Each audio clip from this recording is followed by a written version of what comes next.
Shalom, mes frères et sœurs, que la paix, la grâce, l'amour de Dieu le Père, la communion du Saint-Esprit soit avec vous. Avant toute chose, je voudrais me présenter. Mon nom est votre prisonnier, le prisonnier de Christ, Héridi Mafuala. C'est ça mon nom.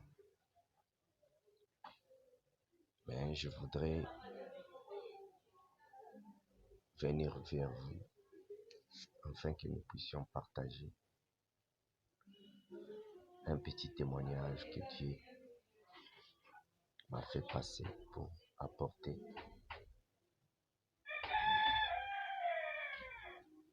dans ta vie. Parce que le Seigneur t'a ciblé que toi. Pourquoi toi? Parce que tu es parmi tant d'autres. Et c'est la raison pour laquelle je viens à peine de me réveiller. Et Dieu m'a mis à cœur de partager avec toi ces messages, ces petits témoignages. Bien-aimé, j'ai passé beaucoup d'années en tant que prédicateur dans une église de la place. Je prêchais la bonne évangile, je prêchais l'évangile pour que les âmes soient sauvées. C'était ça mon idéal.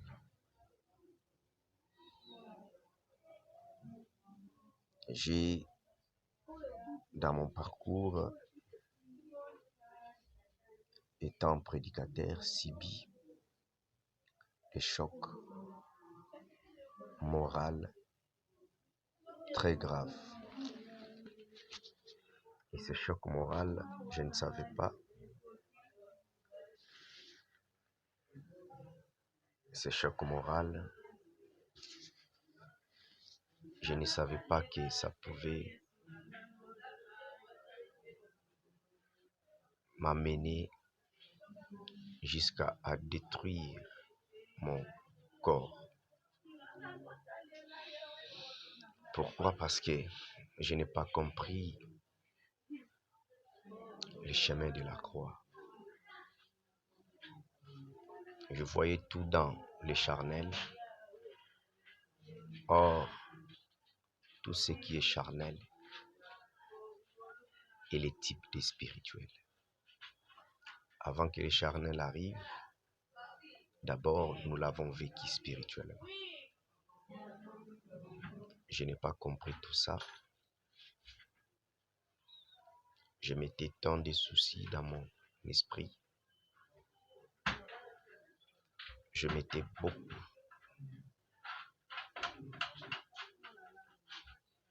de chagrin dans mon cœur parce que je me sentais trahi.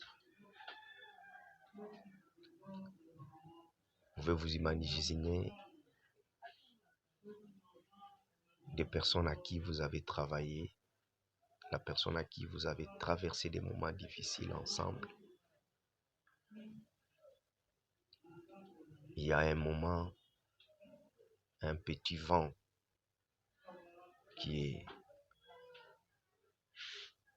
surgi, qui a essayé de bousculer notre barque. Et non seulement mon compagnon n'a pas voulu quitter les barques, il n'a pas aussi accepté de surpasser ces vagues et ces tempéries ensemble. Mais elle a pris l'initiative de me jeter dans la barque et de se protéger sur un abri. Et l'abri qu'elle a garder, c'est ces barques-là. Je vous épargne de tout ça parce que c'est ce qui a fait en sorte que je puisse tomber dans ce qu'on appelait la maladie des post-traumatiques, qu'on appelle ça des post-stress. Quand vous émettez beaucoup de stress, et les jours où vous allez échapper à vos stress, vous allez à tout prix, selon les fonctionnements du corps, vous allez tomber dans ce qu'on appelle les post-stress. Et ce post-stress m'a créé des traumatismes graves. Et des traumatismes, ce qu'on appelle des post-traumatismes, qui m'a amené jusqu'à ce que je puisse vous apporter mon message, mon témoignage, pardon. Mon témoignage, bien aimé, est intitulé « Où prépares-tu, où passeras-tu, pardon, ton éternité ?» Avec ces petits témoignages, ce n'est pas du tout si grand, mais c'est tellement un témoignage qui peut vous édifier si vous êtes un enfant de Dieu. Avant de commencer, je vais te dire, frère, chaque jour, quand tu tombes malade, mes chers frères et sœurs, chaque fois quand vous tombez malade, ce sont des signaux que le Seigneur vous est en train de passer un message pour vous dire que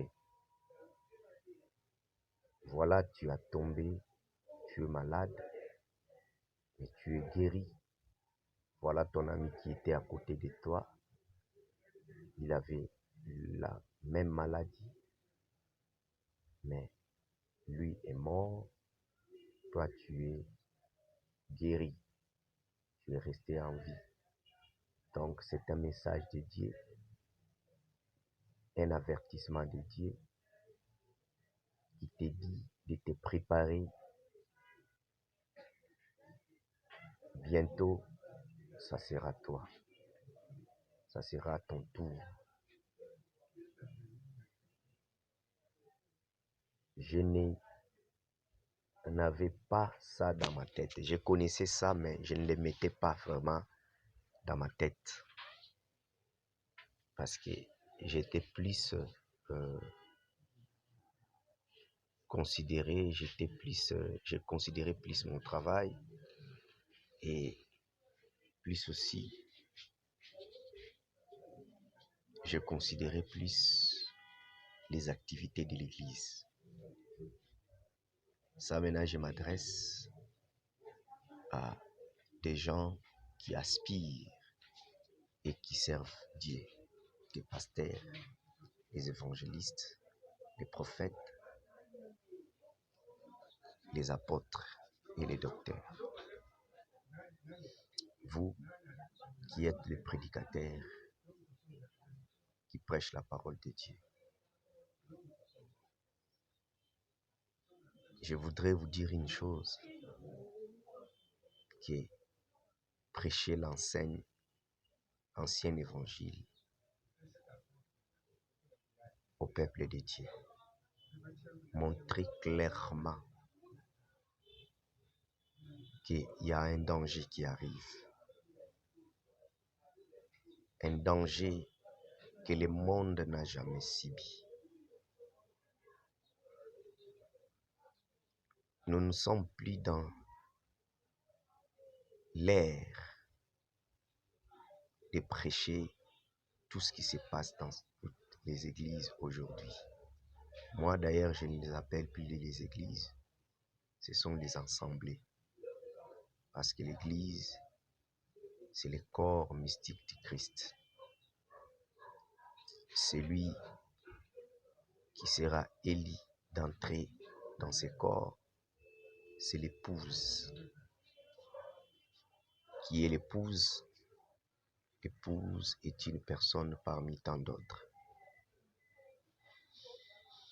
Aujourd'hui, tout le monde, les pasteurs vous disent, venez à moi, venez et tout ça. Frères,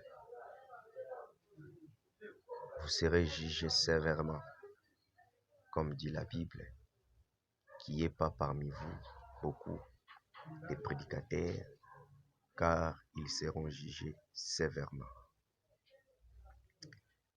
C'est un message que je suis en train d'apporter,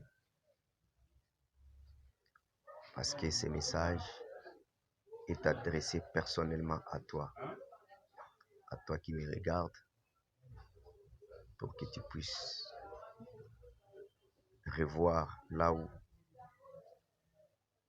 tu n'es pas en ordre avec Dieu, là où